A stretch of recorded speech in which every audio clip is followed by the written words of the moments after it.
Welcome back again to Premium Designs. In this video, we are going to learn how to save our work from multi-channel to RGB or Jpeg. Okay, so if you're a new viewer, kindly subscribe to the channel,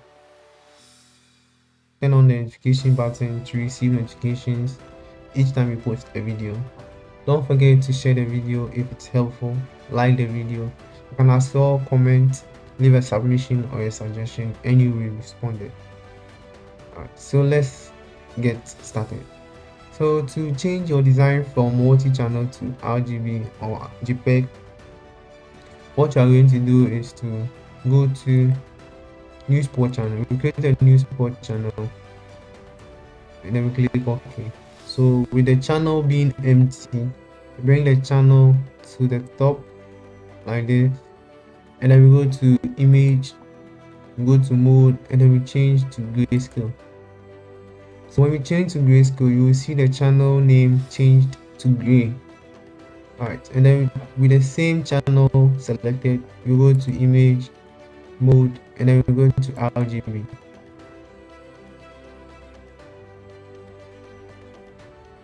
So you will see the channel which was gray earlier has been turned to RGB.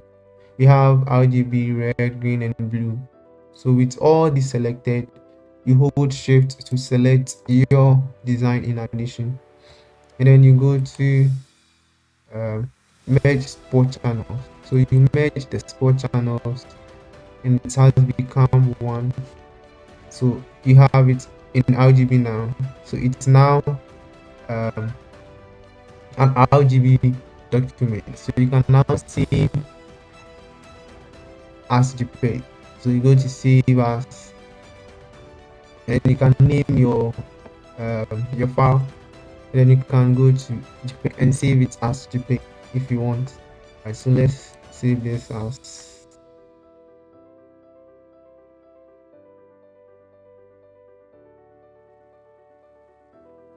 okay. We've already saved it, so that's it. Alright, so we've just changed our design from multi-channel to RGB, so we can save as JPEG. So if you have your design in multi-channel, you cannot save as JPEG or normal photo or picture. So what you do is to have to change it to RGB, and then you can be able to save as a normal photo or JPEG. Right. Thanks for watching. This brings us to the end of the video. Leave a submission, a suggestion, or a comment if you have any. Give us a thumbs up if you like the video, and kindly share the video. Thanks for watching. Have a nice day. See you.